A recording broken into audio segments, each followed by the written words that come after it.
AIDS epidemic, there was a new music that was a direct answer to those things.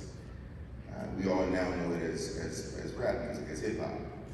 At the time, this music was still trying to sort of like get its legs. It was still trying to make its mark. See, young folks, you all were never supposed to have this music.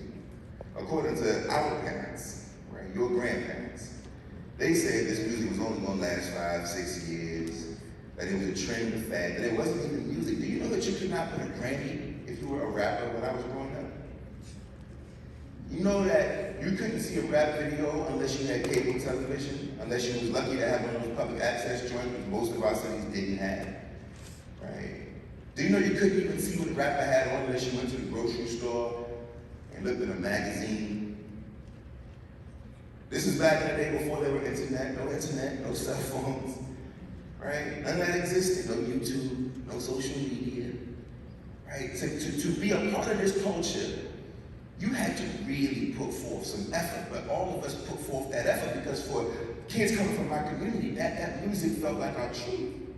That music was doing the work that we wish the writers were doing at that time, right? They were showing us as we were. It was complex, sure. Complicated, absolutely. So were our lives.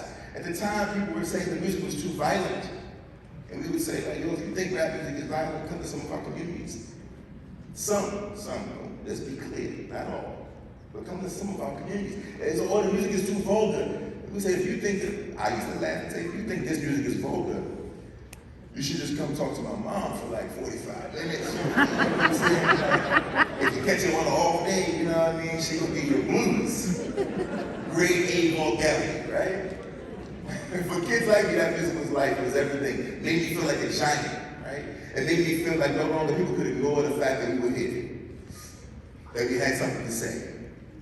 Every day when we turn on the news, there'd be some old person with a steamroller, and adults in the room, you all remember this. There'd be somebody in the steamroller rolling over our cassette tape saying rap music was going to be the death of a generation. Steamrolling the music, saying rap music was going to be the death of a generation.